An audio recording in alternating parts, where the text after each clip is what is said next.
पेट के, जिसे कि हम नाभि कहते हैं, ये एक नाभि चक्र है। इसे लोग मणिपुर चक्र भी कहते हैं, नाभि चक्र या मणिपुर चक्र। मणिपुर चक्र बराबर नाभि के पीछे रीढ़ की हड्डी में इस जगह पे है, और इससे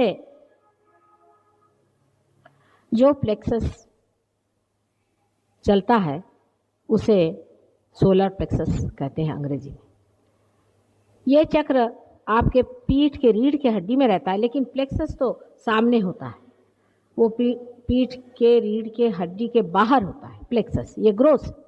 और जो सूक्ष्म चक्र है वो आपके हड्डी के अंदर होता है, मेडुला ऑब्लोंगेटा में, जिसको कि हम स्पाइनल कॉर्ड के अंदर जो मेडुला ऑब्लोंगेटा है उसके अंदर होता है। तो ये जो चक्र है, जो सोलर प्लेक्सस है, इसी से हमारे पेट के सारे जो कुछ भी ऑर्गन्स हैं वो चलते हैं।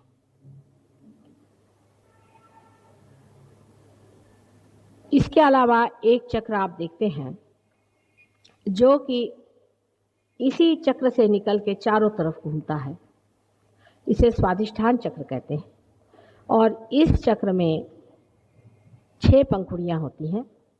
इस पे श्री ब्रह्मदेव का वास है और सरस्वती उनकी शक्ति है। जो नाभि चक्र है उसमें श्री विष्णु का वास है और लक्ष्मी जी उनकी शक्ति है। अब समझ लीजिए कोई आदमी ज़रूरत से ज़्यादा गरीब है, हो सकता है उसके नाभि चक्र खराब है। नाभि चक्र के खराबी से अपने देश का ही नाभि चक्र खराब है, इसलिए यहाँ गरीबी ज़्यादा है। आप लक्ष्मी जी की अनेक पूजा कर लीजिए, दुनिया भर के आप कर लीजिए काम, लेकिन आपको फायदा नहीं हो सकता जब तक आपका नाभि चक्र ठीक नहीं होगा, आपकी हालत ठीक नहीं होगी। लेकिन लक्ष्मी जी का मतलब पैसा वाला नहीं होता है, या आप बार बार अनेक बार अच्छे साफ तरीके से समझिए। आज सिर्फ मैं इन 2 चक्रों के बारे में बता करके और ध्यान करवाऊंगी, कल बाकी का बताऊंगी। सिर्फ लक्ष्मी जी और सरस्वती जी के बारे में मैं आपको बताऊंगी। ये कल्पना नहीं, ये साक्षात है, वास्तविकता। क्योंकि नाभि चक्र जो है ये धर्म की स्थापना करता है हमारे अंदर। मनुष्य के 10 धर्म हैं, वो होने चाहिए। अगर मनुष्य के 10 धर्मों में से वो टूट जाता है तो वो फिर सहयोग के लिए उपयोगी नहीं, उसके धर्म बांधने पड़ते हैं, उसकी जागृति नहीं हो सकती। ये 10 धर्म हैं, ये हमारे अंदर मिनिमम होने चाहिए। जब वो होते हैं तभी आदमी धर्मातीत हो सकता है। लक्ष्मी जी एक स्त्री स्वरूप आप दिखाई गई। स्त्री स्वरूप का मतलब है माता हृदय होना चाहिए, जिस आदमी के पास पैसा है। लक्ष्मीपति उसे कहना चाहिए जो स्वयं अत्यंत सहृदय हो और जिसके अंदर मातृत्व हो सबके प्रति।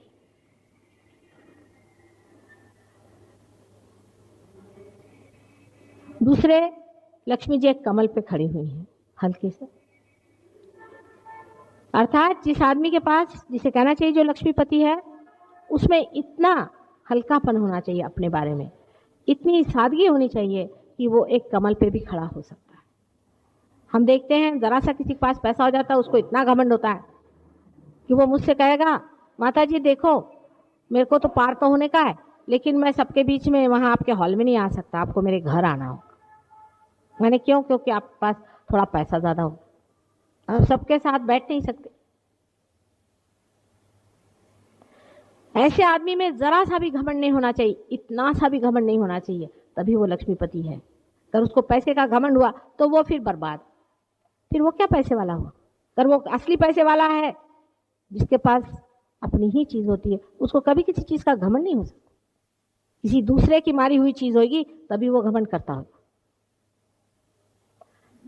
या उसके पास अभी बहुत कमी है इसीलिए उसका घमंड होता है। जब वो पूरे होता है उसको कभी नहीं घमंड होता। क्या हम लोग अपने नाक, आंख, कान का कभी घमंड करते फिरते?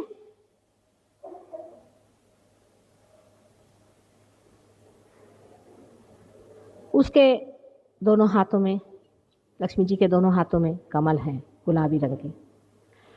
गुलाबी रंग के कमल खिले हुए हैं, मतलब ये है कि जो लक्ष्मीपति हो उसका हृदय इन कमलों जैसा खुला होना, खुले दिल का आदमी होना चाहिए। कोई आया उस पर भौंकने लग जाए, वो लक्ष्मीपति कैसा?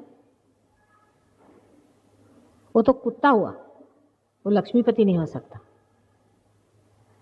कमल के जैसे जिसकी सुरभि सारे संसार में फैली हुई हो, पता हो एक लक्ष्मीपति यहाँ रहते हैं, लोग सर झुकाएं उसके आगे अपने आप से क्या हाँ ये आदमी है ना, इसको चढ़ गई लक्ष्मी।